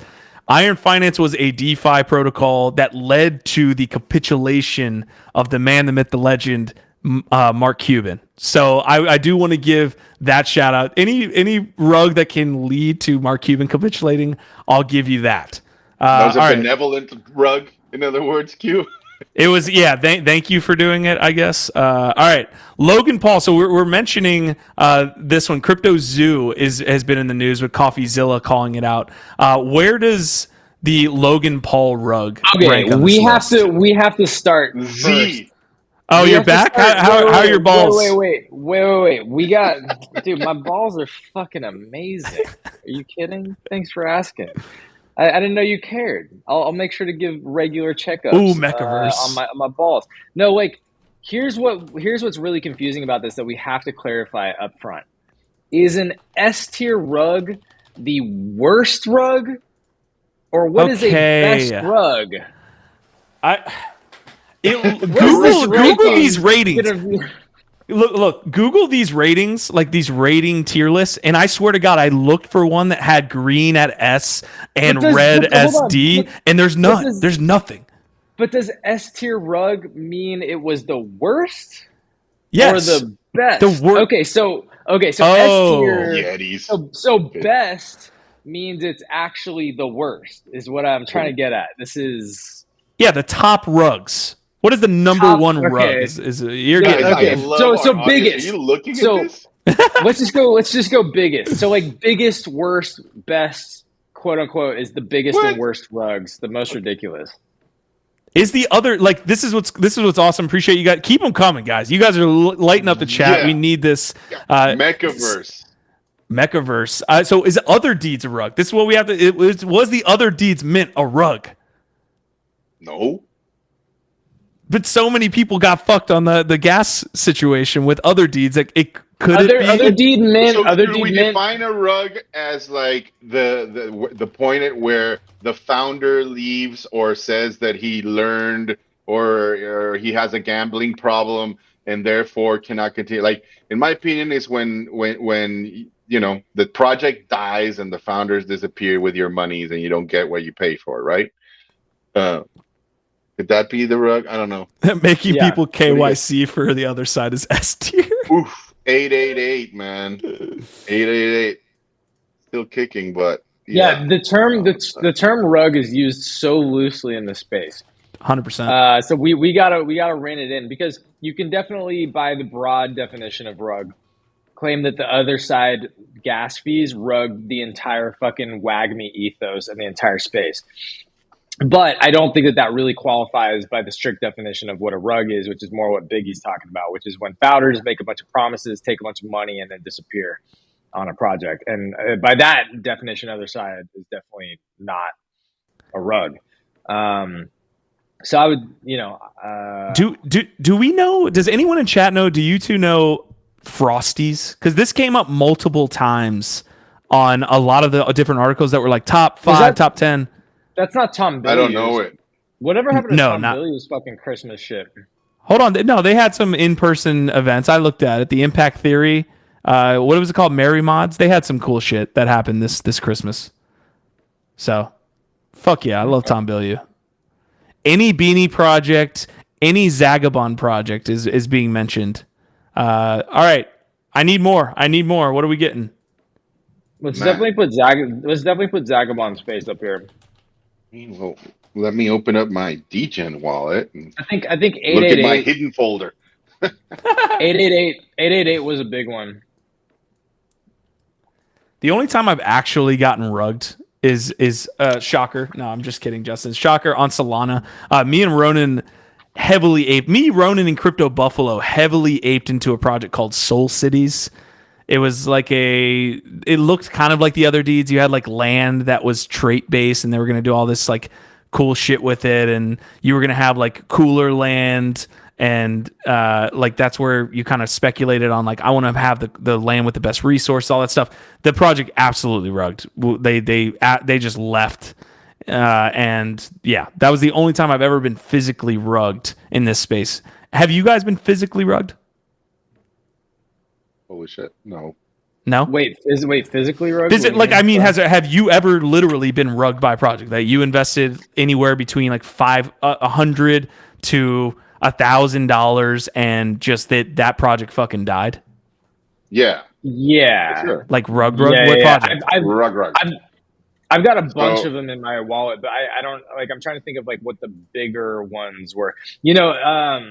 I love Oniforce, and I think that still has a future to it. Quantum Variant was calling that one out, but a lot of people bought into that pretty high, and then that team kind of fell apart, and now they're selling it, and it's been a slow process. So I don't know that that's going to turn out to be really like a rug. But I definitely got a bunch of those. But I've got a bunch of like crap that were like lower ones that never got the same level of attention that I don't think are worth mentioning. I minted Yetis, but also like Yetis have actually been doing shit. Like they had they had another drop recently. Like I don't know that you can call Yetis. I don't know that you can call Yetis a rug anymore, even though they were like the OG famous rug in the space, in the NFT space. I don't know that Yetis qualify as a rug anymore at this point because they aged out. Well, no. So that team didn't disappear. They just made a bunch of promises that they really weren't able to fulfill on initially, but they stuck around and tried to figure out how to do it, and now they've been doing more shit. Whether or not they've done what they initially said, they're still trying to build, and they didn't disappear with all the money, is what I'm trying to say. So I don't know that Yetis qualifies. V friends making appearance on this list. Come on. Felipe's saying too hard, bro. Too much troll happening right now. Felipe is saying Crypto Blades, which is a game, which is like the NFT gaming sector. I'm interested if you guys have any like in chat other games that have actually turned out to be rugs. But Crypto Blades, if there hasn't been any updates, I could add it to this list. I know it was like a larger project. I'm surprised that it's now rugged. Let's see. Cardano's definitely a rug. I'm jumping on the Cardano rug train. That project I'm being a little facetious, but the protocol's been around for far too long to have that little activity. Let's see. Star Atlas. Oof. Utes a rug? I don't think Utes are a rug. This is going to be tough. Frank the Gods hasn't disappeared. Like he's still doing shit. I don't know why you would call that a rug. I'm not a big Frank the Gods fan, and I don't give a shit about the Utes, but I don't think that's a rug. Okay, let's do this. So this is from NFT Now. Oh shit. Sorry. That often happens. Let me make sure I got this right, fellas. So this is from NFT Now, the biggest rug pulls in NFT history. Okay, so just going based on this article, again, anecdotal. Frosty's freeze rug nets 1.3. So these are the Frosties that we were mentioning. This is the number one on their list. Big Daddy Ape Club was on Solana, it looks like, and rugged. Baller Ape Club, Evil Ape. So a lot of ape derivatives. Careful with that. And then they claim Pixelmon is almost a rug pull. So just some context there. So I guess Frosties. I'm having trouble with this rate my bag segment here. I feel like it's tough to lock down what a rug is. Maybe we finish it on Monday. We get it started and we think about it and we come back, because it's like this is I think more complicated than we let on. BNB Binance chain. Oh yeah. Is there even one successful like NFT project on Binance chain? Like just one? There's got to be a Justin of the Binance chain that we can find. Yeah. I think Quantum Variant is asking an interesting question. If you move chains, you are a rug? No? Like, I don't know. Does that make you a rug if you move chains?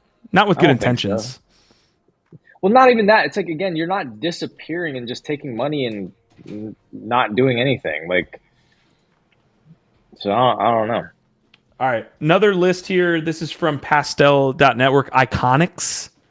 Mercenary. Frosties is coming up. Swipe of the Fox. Dang, that Frosties really hurt a lot of people, huh? Baller Ape Club's coming up again. Bored Bunnies. Neo Nexus is one that Justin keeps talking about, that apparently that is a pretty clear version where he had $4 million that he took down on a primary mint and disappeared on. I think Space Poggers. We could probably also throw Space Poggers on there. Neo Nexus. I've heard up. Can you get on my train here? Like all of the the popular Solana-based NFT project. All right. I'm sure there is a fuck ton. I will agree. There is a fuck ton on Ethereum as well that have been rugs. Neo Nexus. Okay, I could look that up. Yeah, did y'all know about the Space Pogger situation with fucking Nifty Whale? Nifty Whale? No? Alright. That was one of these where he like faked. He's like, "Oh, I'm sick, I'm ill," and he just fucking disappeared. This concept of derugging is interesting to me. I know Ronan was a part of the Galactic Secret Agency, I think was the PFP project. Like this concept of people taking over and like leading the project back to like reclamation. Super Shibas is an example of that. Mm-hmm. So Super Shibas was a really interesting, Susie's an amazing artist, really cute, like love the concept, love the art. And that was one of those situations where she didn't properly vet her devs, kind of similar like a Logan Paul situation.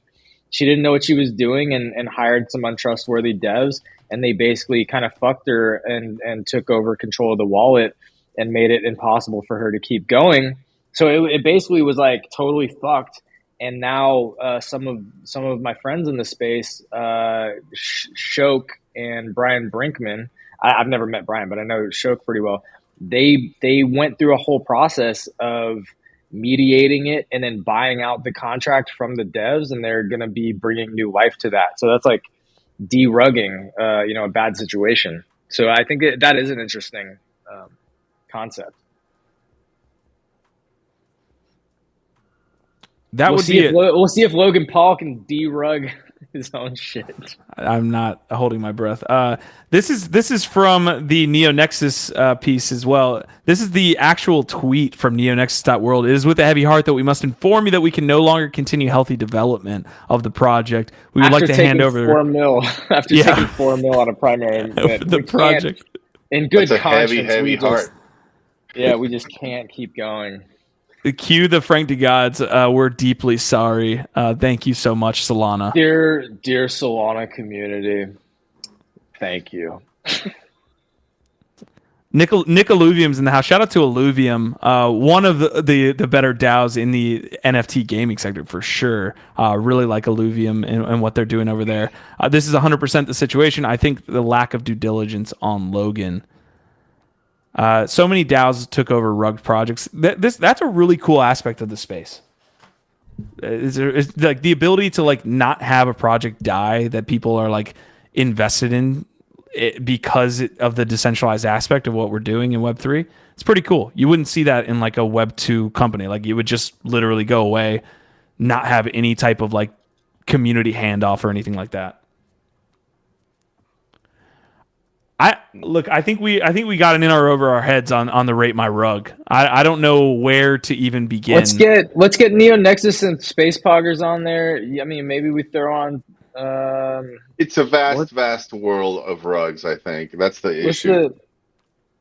Guys, is it Lady Fame Squad was a really famous one that also got derugged, but like that was one that was like purported to be a women-led project and then found out that it was a bunch of Russian dudes doing it. What if we just do that? Yeah. There you go. Hey, perfect. We fucking nailed it. We got there, boys. Good work. S through D all the way down. He's probably S'ing some D right now. In prison. Azuki's, really? No, that's Zagabond. I mean, yeah. You should do Zagabond's PFP probably. Is that Zagabond's? That is Zagabond's PFP. Oh, there you go. Then yeah. Well, he used to have like a black and white PFP. Now, NFT Worlds. Is NFT Worlds a rug? Okay, here's a good one. Here's a good one. It has yet to be, but Pac. Pac was brought up on the show. He's raised a lot of money. See, I never got into it because it was too confusing to me. But I had several people try and sell me and like tell me that I needed to get in on Pac, and I'm glad I didn't. I guess because.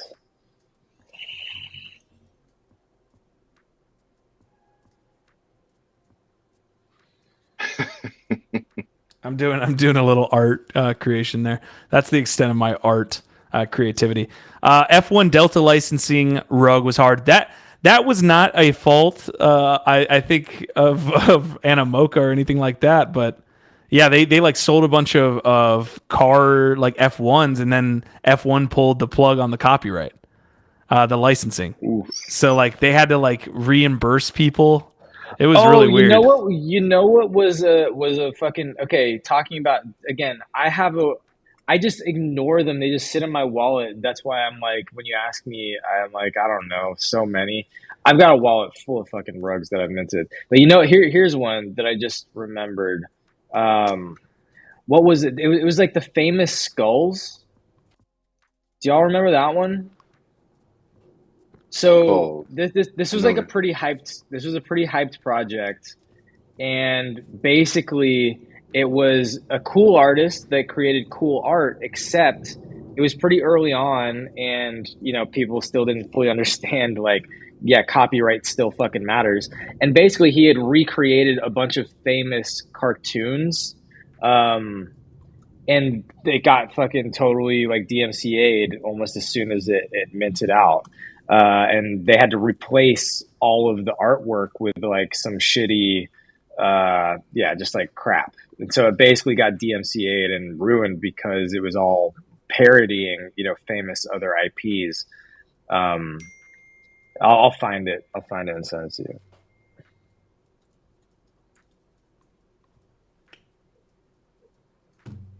I'm sorry. I'm just working on this this segment. Okay. Logan Paul with Crypto Zoo. Where are we rating this rug? And SPF's up there in solidarity. This is just, this man will always be at the top. I don't care if it's NFTs, DeFi, anything. This guy's at the top of the fucking list. So Logan Paul, what do we think? This Crypto Zoo, definitely. I think we can all agree that this was a rug and that he's saving face by coming back a year later. Just getting the details on these situations. So it's definitely a rug. Yeah. Only reason he's coming back is because CoffeeZilla put a giant fucking spotlight on him. 100%. All right, it's called Infamous Skulls. So I'll drop it in the chat here. This was like, let me know if any of y'all remember this. I think Logan Paul should be an A. You know, like he knows what he's doing. He's been doing it for years. It's just that he did it in the NFT space this time, but. Also, he did several rugs and like to the tune of millions of dollars, bigger than most people have ever rugged. The pro He's a rugging serial rugger. MVP of rugs. Asmodai is bringing up a really funny one that I wasn't going to bring up because it's just like really under the radar. It happened like locally, basically, as local as a Web3 story can get. He's saying previous unofficial Reddit avatars who interviewed on Lad City Radio should get him back for another interview. This guy created Reddit avatars before Reddit avatars were a thing. And the DMCA stuff basically happened, I think, a couple months afterwards. So he was like selling really dope Reddit avatars that were themed and it, like had a good amount of volume and then like completely got DMCA'd. So great shout out there, Asmodai. Crypto eggs. Oh, wasn't there like a dragon egg? I think I know what you're getting at, Swervis.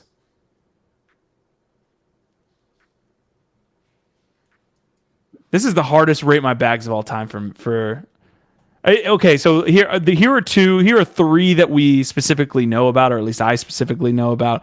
Metaverse, they're still around, they're still building, but definitely as it comes to like hype to an absolute valley of depression, I think Metaverse could probably be in the B category because they're still around developing.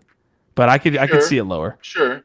I get it, yeah, like very much Pac is still doing stuff and launching stuff, but yeah, like correct me if I'm wrong, like the whole Metaverse thing was that they gave preferential treatment, right? Like for like the more rare mechas to their team and to the insiders, right? Something like that.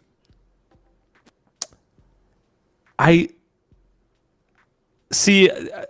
It's tough because almost of no fault of their own, they launched at the exact time where the absolute FOMO. It was the fact that they ran to 9 and they went to like 0, but they didn't go to 0, but they went fairly low. I don't remember of anything like nefarious happening with what the team set up.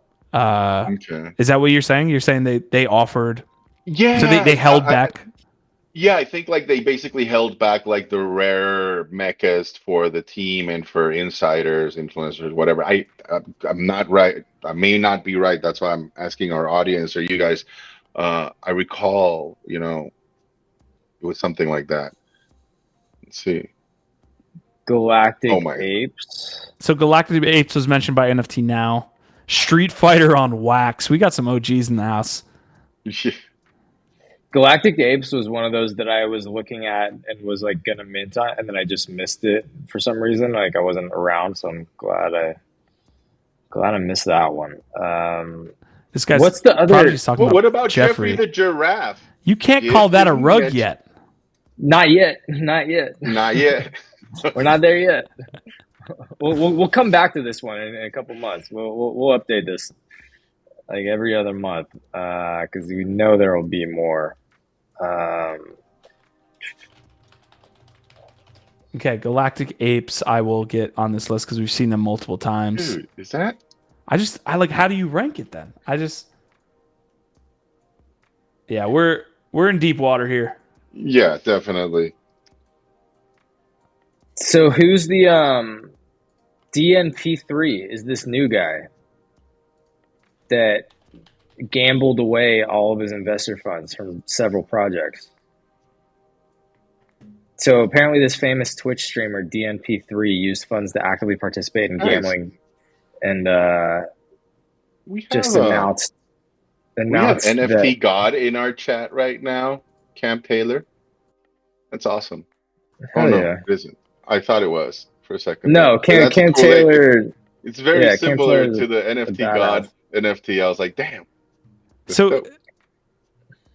Yeah, here's probably what we should do in the future because we're wrapping up the show, guys. We're almost hitting 2 hours, so we got to get up out of here. The reason what we needed to do this was we had it like on the entire thumbnail, on all the Twitter posts and everything like that. We said we were going to talk about rugs, so we needed to. Yo, Q, what about weird whales? Dude, whatever happened to that kid? Whatever happened to the kid that I knew was like, that I thought was not in the project? What was his name? Oh, dude, come on, guys. Throw me a bone here. He was like 12 years old. What? He was like an 8-year-old kid. that launched an NFT I recall project. that story, and everybody was endeared by it, and blah blah blah. Right? Ah. Someone in chat knows this fucking kid's name. All right. So let's see. Justin had a good comment, actually. He said that we should rank these by the amount that was actually taken, which I think maybe on the next episode where we can wrap this up, maybe we do that, where we're ranking by the amount that was rugged. Maybe that's the best way to do it. Oh, was it? Whoa, yo, are you talking about the whales? The little whales? Yes. Yeah. Did anything happen with that kid? I haven't followed up. I took this kid to town. I was like, there's no way this kid is 12 years old, 8 years old, and this is a fucking rug, and like adding him and everything. And then he showed up on the screen being like, this is me. I'm the 8-year-old kid. And like, I think Gary V backed him. Benjamin? There's no way that guy's 16. Benjamin Weird Whales. We're looking this kid up. I got a vendetta against this guy, apparently. Obi-Wan Benoni. Do you remember this kid? Ahmed. You don't remember seeing this kid? I remember seeing this kid, absolutely. Yeah. This was all over the place. No way he's 16.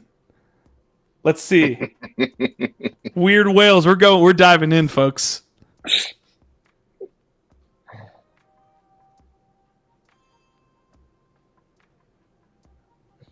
Yeah, I don't know.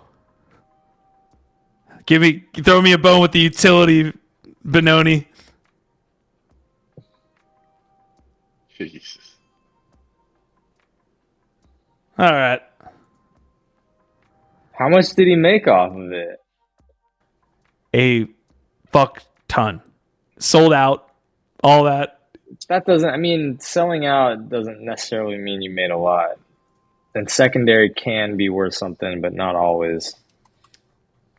What was the mint price? I'll go there and look it up. All right, Weird Whales now floor price at 0.04.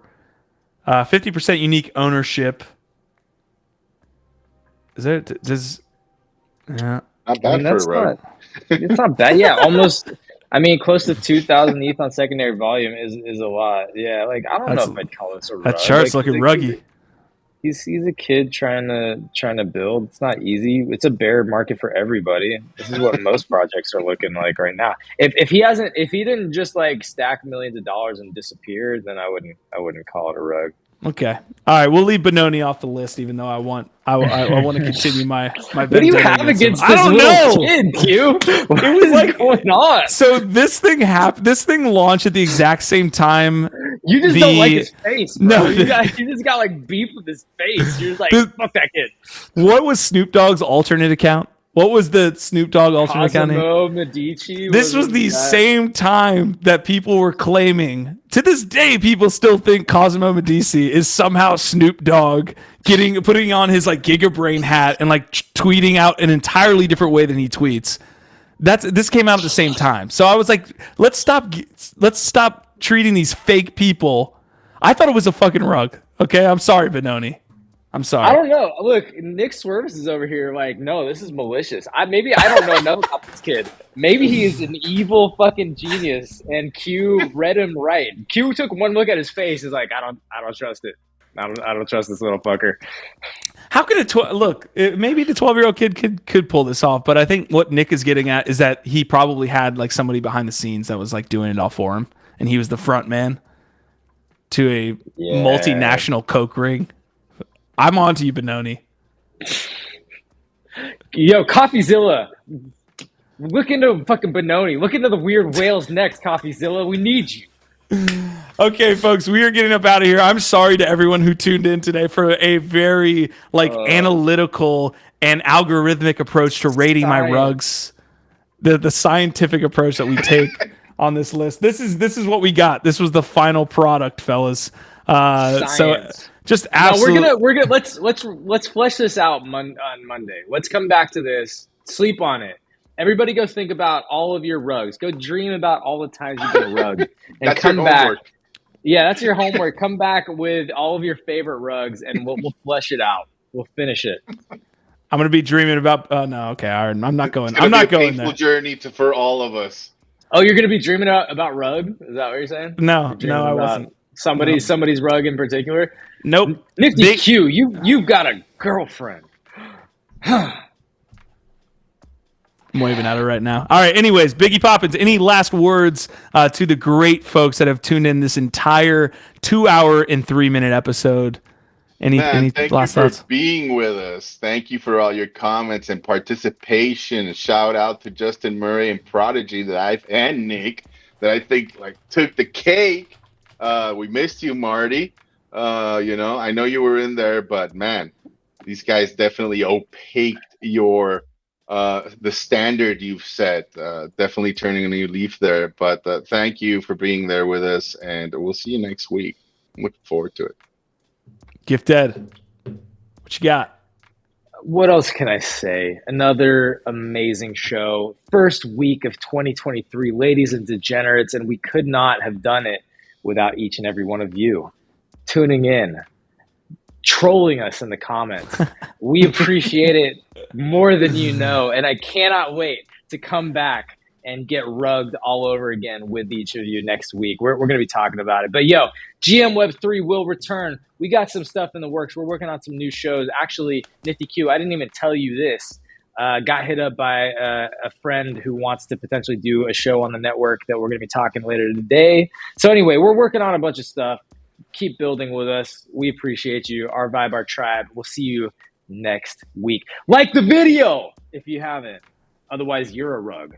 Our vibe, our tribe, Benoni. We're going to figure out the details in this situation and come back to you. Peace out, fellas, ladies, degenerates. Later.